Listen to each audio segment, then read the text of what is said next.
Hello again, Mark Fletcher here.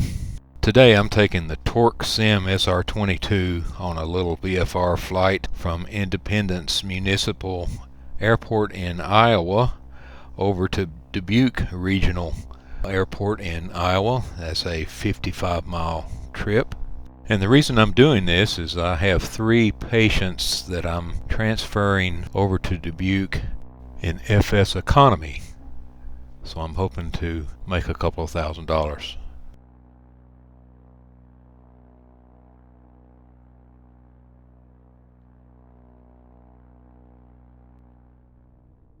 Okay, well, I'm going to try to start this thing. I have to tell you the truth, I've been really snake bit about starting this aircraft lately. When I first got it, I had some trouble, and I studied the pilot handbook, got the procedure down pretty good, and got to where I was starting it every time without really any trouble. Suddenly, the last couple of days, I have had nothing but trouble trying to get this thing to start. It reminds me of my first car, a 1960 Chevy. I would sit at a traffic light and I would be revved up at 1500 RPM just praying that the thing wouldn't cut off, and it would take me 15 minutes to get the daggum thing to start again. So I'm having a little bit of deja vu over this airplane.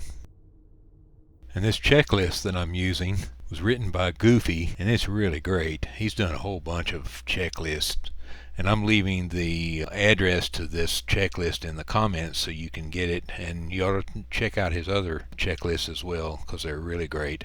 Okay, well, I'm just going to swallow my pride and go for it here in front of all of you folks and just make a fool of myself. Let's see what happens. Parking brake set, fuel selector to fullest tank.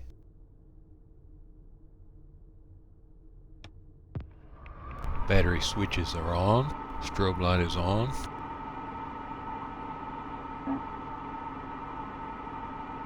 Mixture to full rich. Throttle full forward.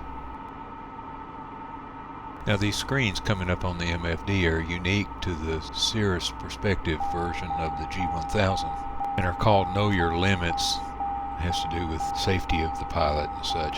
So we'll click our way through these 3 screens.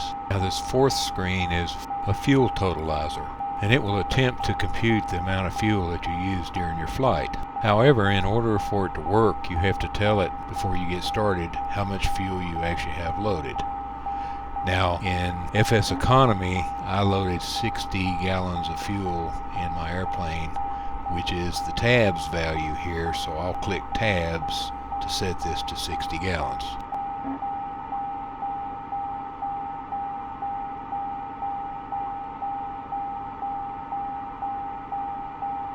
Now we shut that noisy thing off, and we'll wait for the PFD to go through its calibration and come online. Okay, now the scary part. Priming the fuel pump 3 seconds seems to work best. Go ahead and make a fool of me.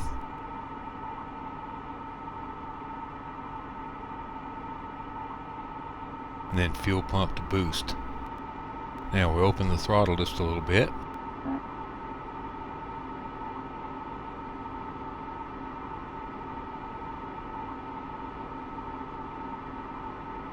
And now the moment of truth. Wow, I can't believe it. I guess this is like when you take your car into the mechanic and try to show him what's wrong, right? Mixture down to the T. Okay, Romeo Hotel Tango, okay, the alternator switch is on.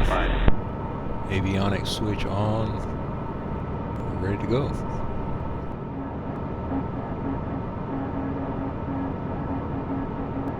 Now I'm putting my departure airport, KIIB, and my destination airport, KDBQ, in Pilot2ATC, but I'm not actually going to file this flight plan. I'm just doing it so I can see this blue line on the sectional chart.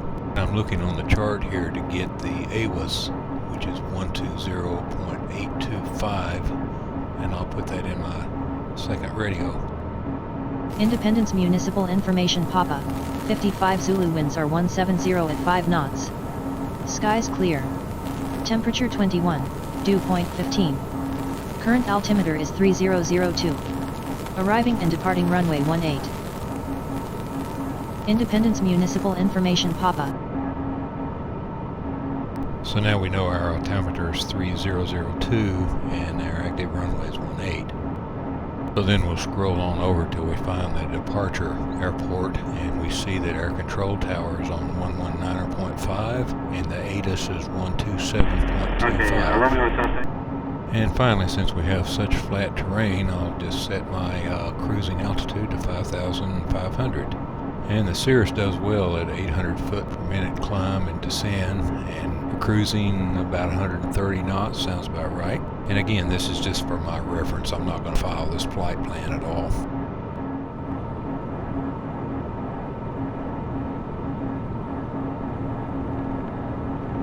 Now, entering the flight plan into the Garmin is pretty simple. I'm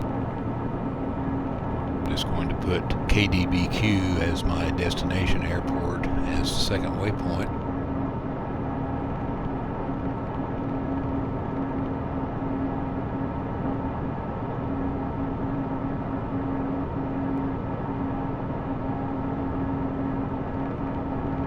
And since the G1000 has VNAV capability, I figure I would use this AK offset, which stands for a long track offset, as a waypoint that designates where I want to descend to pattern altitude. And I'll set that point to be 5 miles from the airport. Brampton traffic, Quebec Papa Uniform, overhead And the field will finding be joining Dubuque the Regional downwind on for our runway sectional 15. chart, we see that it has an elevation of 1,077 feet. Adding 1,000 to that to get our pattern altitude, we're looking at about 2,100 feet. So we'll set the altitude of our offset waypoint to 2,100 feet. So when we get within 5 minutes from this waypoint, we'll arm VNAV, and VNAV will take us down to pattern altitude 5 miles from the airport. And finally, we'll activate this waypoint offset to be our target waypoint.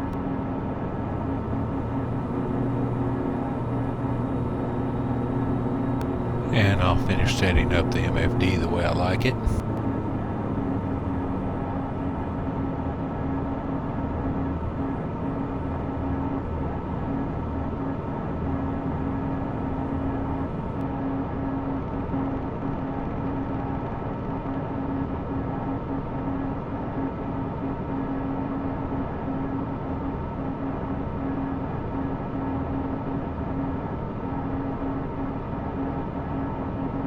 I'll set the cruising altitude to 5,500 in the PFD.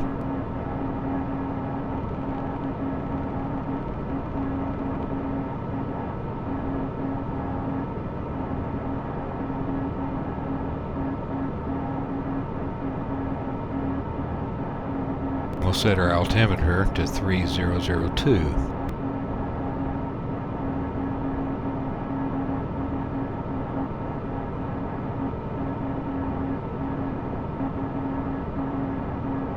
Brampton traffic, Quebec Papa Uniform, overhead the field will be joining the mid downwind for runway 15. Then finally I'll set my secondary altimeter to match the primary.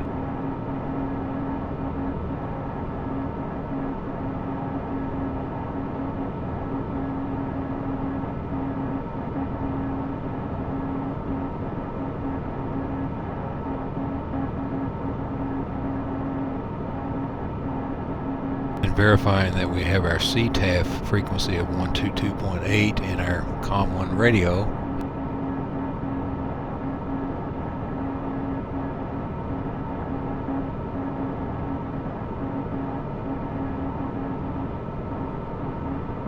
I want to pre-select the autopilot settings. So we start by turning the flight director on.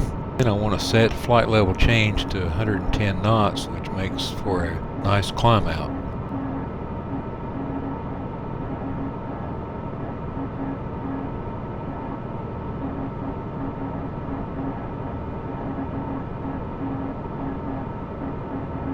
We see that GPS is armed for flight director with flight level change 110 knots, and we have an altitude set at 5,500 feet. And I want to turn on terrain for the inset map on the PFD that provides a nice little terrain warning.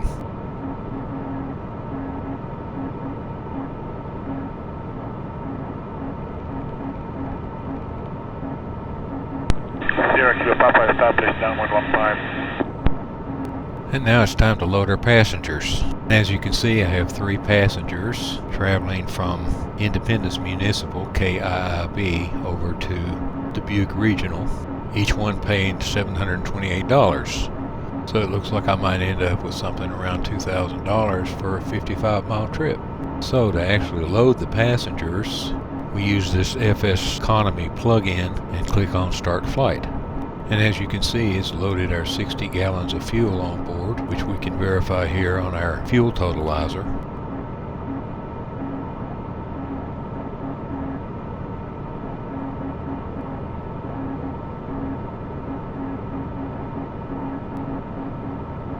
And we have 3 passengers on board, although they're rather invisible. So now that we have our flight plan loaded, we got our fuel, we got our passengers loaded, finally ready to go. Independence traffic, November 227 Whiskey Alpha, taxi into runway 18, Independence. Sierra Kilo Papa established downwind 15.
Ben, you short final there?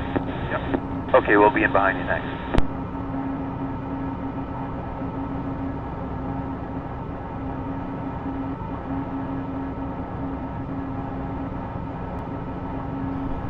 Independence traffic, November 7 Whiskey Alpha, taking runway 18, Independence.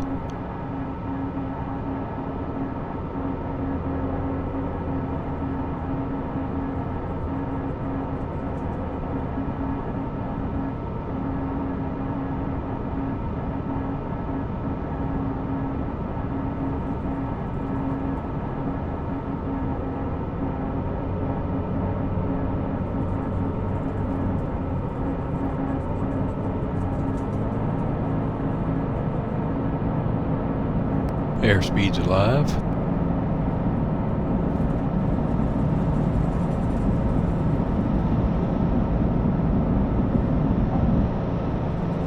Wheels up. Positive rate. Flaps up. Now this is normally when a serious pilot would say flaps, maps, caps, but I haven't done anything with the caps, so I'm not going to do that. But I will at least flip to map. Independence traffic, November 7 Whiskey Alpha, departing east, Independence.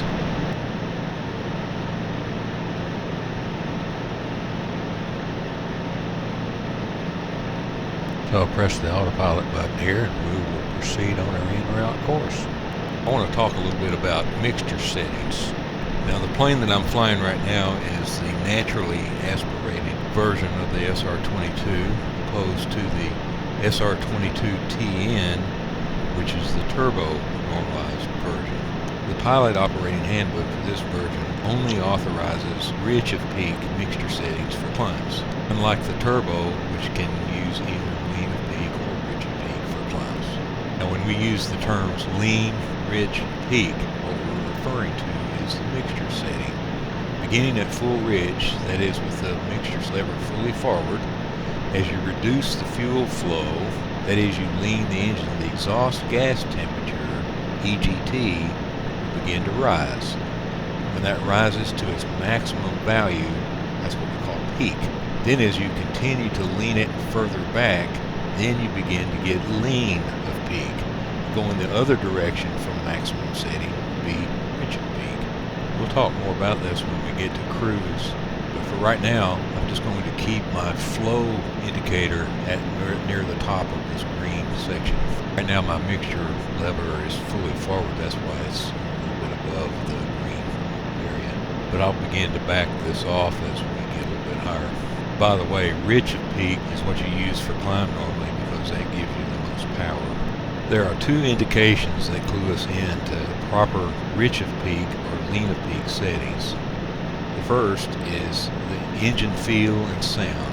Is the engine running rough? Is it smooth? Does it sound good? Does it sound like it's missing? Those are the indications that your mixture setting may need some adjustment. The second indicator is looking at your cylinder head temperatures. Normally we want to keep these temperatures under 380 degrees and absolutely under 450 degrees.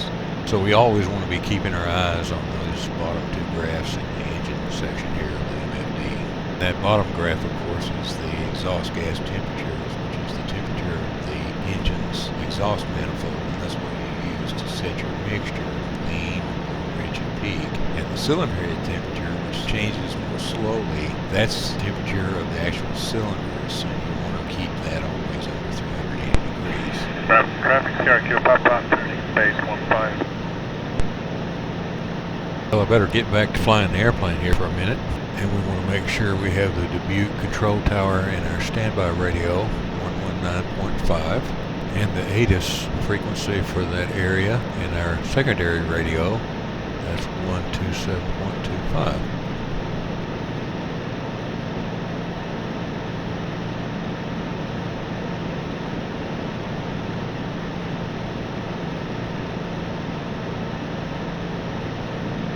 And we got about another 8,000 feet or so before we reach cruising altitude.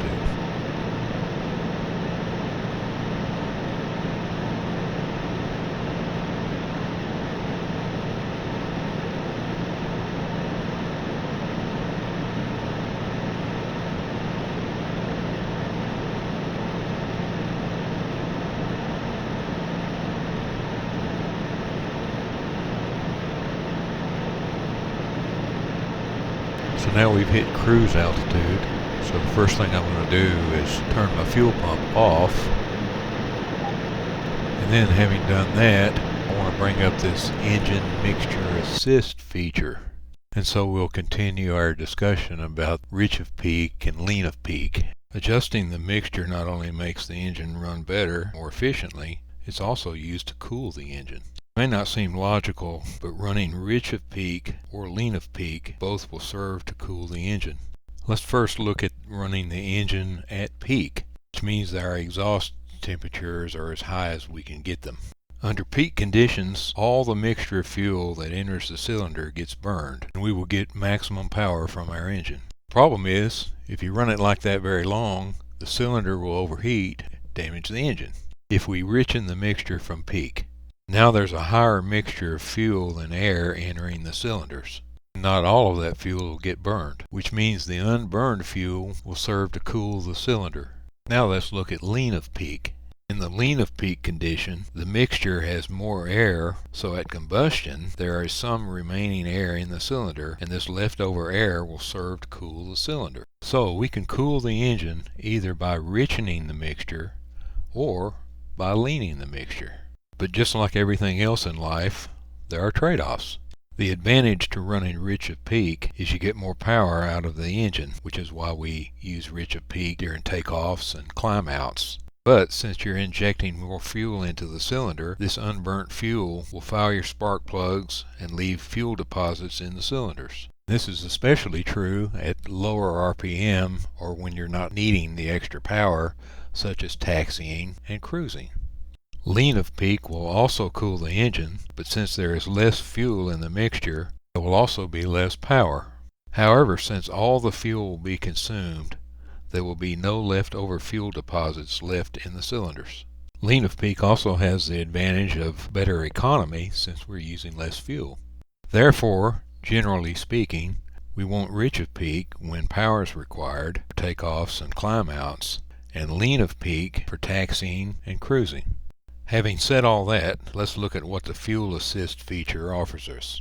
When we click on the assist soft key, this little number is the temperature offset from peak. We need to move our mixture toward peak to get it to start registering. So as I start leaning the mixture, you see my EGT start to increase. And now we're getting a negative number. And this negative number is the number of degrees lean of peak. And it gets really, really sensitive, as well as having a delayed reaction. And what we're shooting for is something in the area of minus 55 to 75. I want to just move my mixture a little bit and wait and let it settle out. Now that I've kind of got it under control, I'm just going to lean it back really slowly and try to hit 75.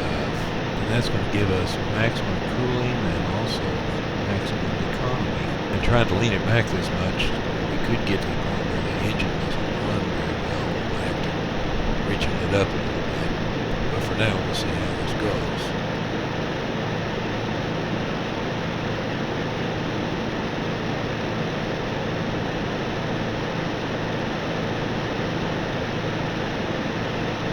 Okay, since I'm under 5 minutes now from the waypoint, I'm going to go ahead and enable VNAV.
Turn 7409 to line up runway 248. Line up 248, turn 7409. I'm going to switch to the right tank here, so I'll set my fuel pump to boost and make the switch, turn it back.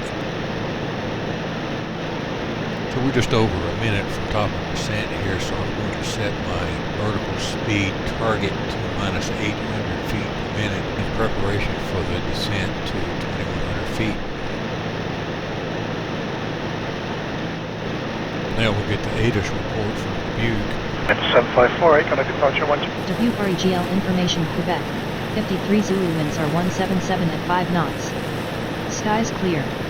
Temperature 21, dew point 16. Current altimeter is 3004. Arriving and departing runway 13. Dubuque REGL information Quebec. 53 Zulu winds are 177 at 5 knots. Skies clear. Temperature 21, dew point 16. Current We're under a minute now from top of percent, and we see VNAV has put its chevrons up on the airspeed tape. So just in a few seconds, VNAV should start taking us down to 2,100 feet.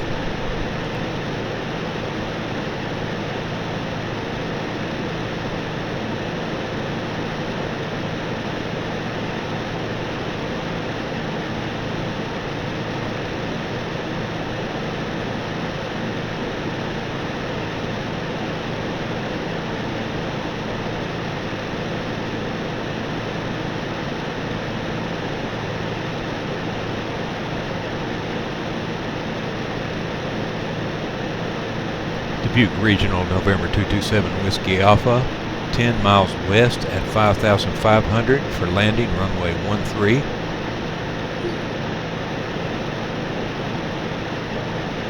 November 7 Whiskey Alpha, good evening. Squawk 1200, altimeter 3004, expect to enter on a left downwind for runway 13. Call downwind. Expect to enter on a left downwind for runway 13, November 7 Whiskey Alpha.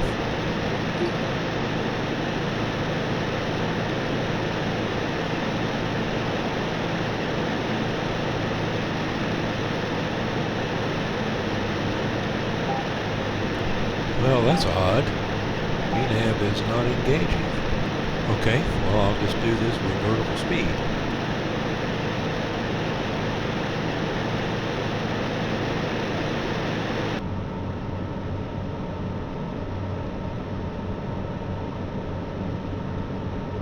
Okay, well, we got the field in sight, and the plan is we'll enter the pattern on a 45, pass over the field, and make a left turn to the downwind leg.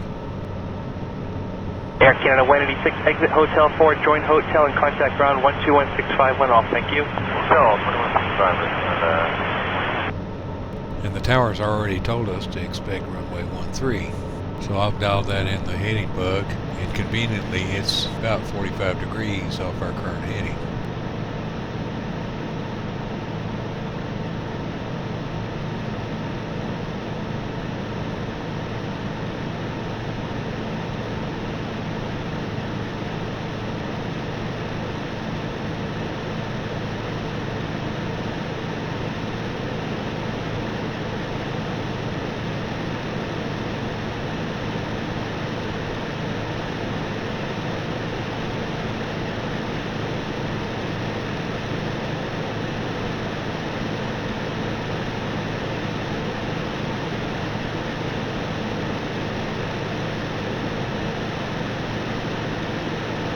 That's our landing spot, just beyond that dark green patch of trees.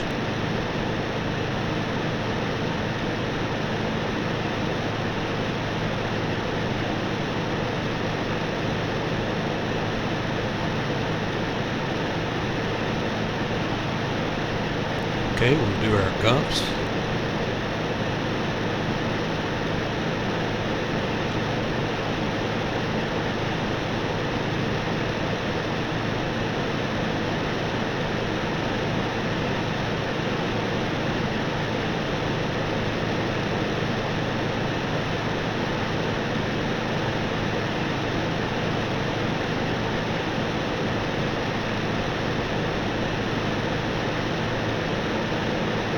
Towers Air Canada 796 with you, 1.5 back from Carrick. Canada 796, driving 67, landed head, caution turbulence, wind 310 at 15, clear the land runway 24 left. Good land 24 left Air Canada 796.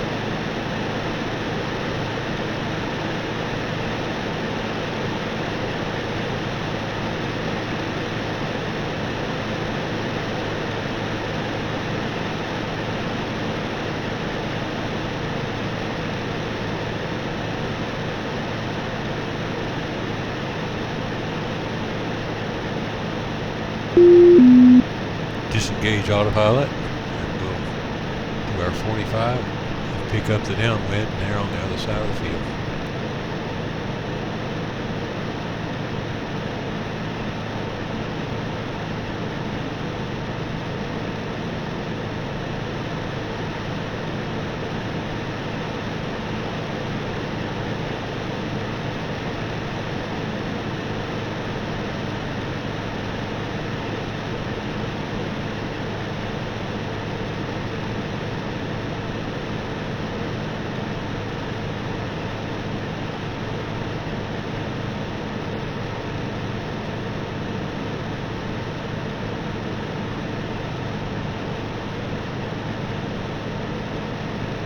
500.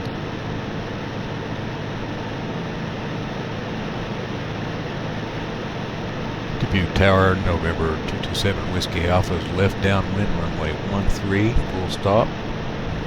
November 7 Whiskey Alpha winds are 177 at 5 knots, clear to land runway 13. Cleared to land runway 13, November 7 Whiskey Alpha.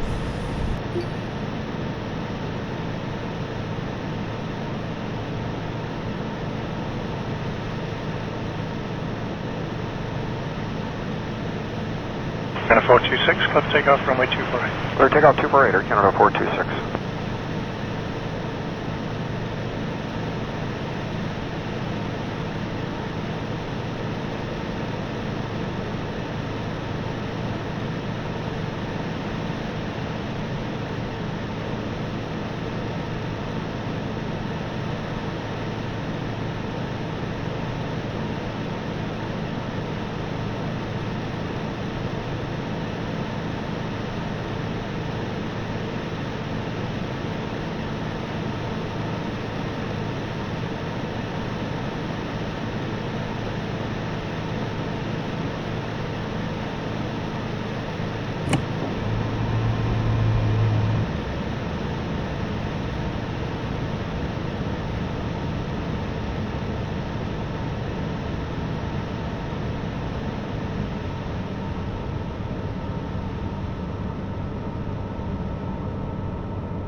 And the reason you're not seeing what I'm seeing is that in order to put this on YouTube, I have to crop out my two monitors left and right, and you're only seeing what I'm seeing in the center monitor. And I try to remember to do a Linda Blair so that you can see a little bit further, but I keep forgetting to do that.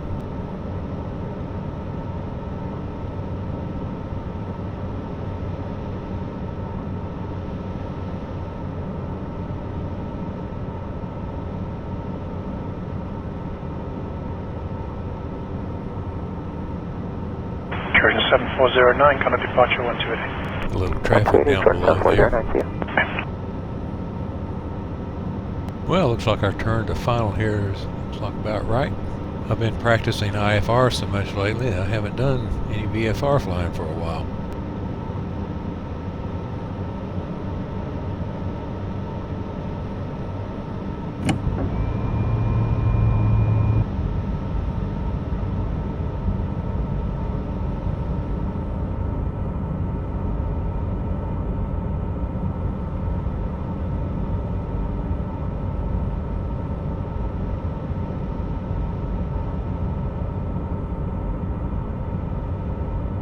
$500.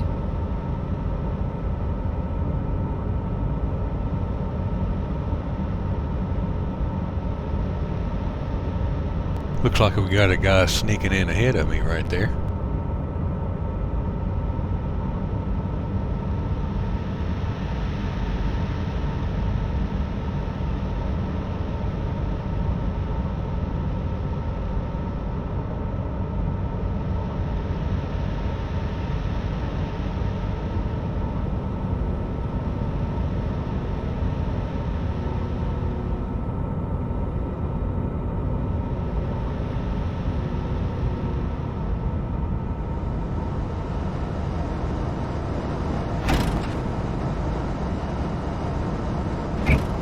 November 7 Whiskey Alpha exit runway when able.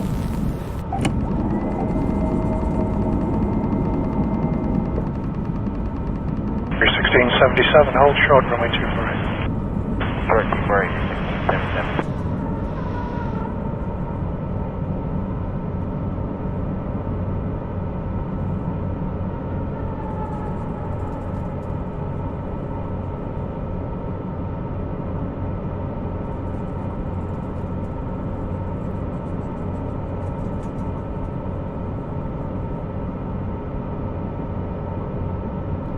November 7 Whiskey Alpha is clear of the active.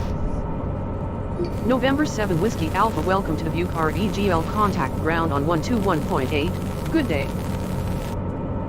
Ground on 121.8. November 7 Whiskey Alpha, good day.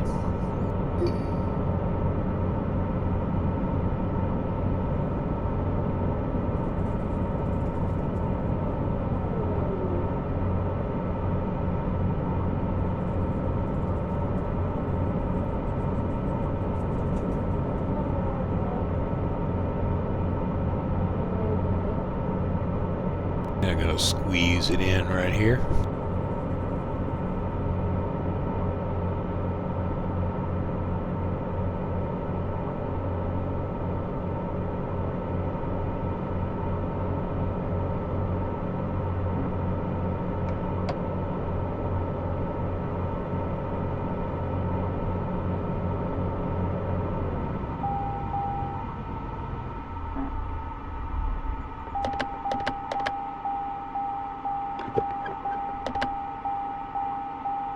WestJet 423, left on Romeo, contact him.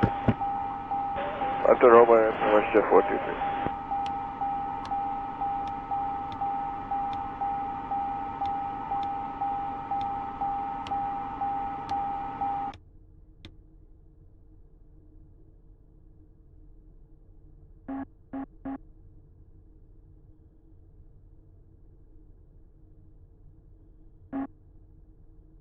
Okay, I dropped my passengers off. So I got 53 gallons of fuel left, and I started with 60, so not bad. 7 gallons of fuel used in a 55-mile trip. I owned cars that did a lot worse than that.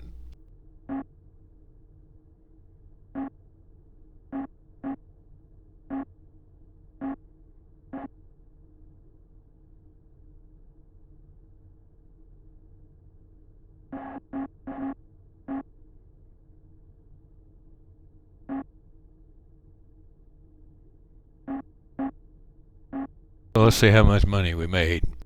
$2,184 of income, and man, I paid the ground crew $218. So that leaves me with $1,965.60.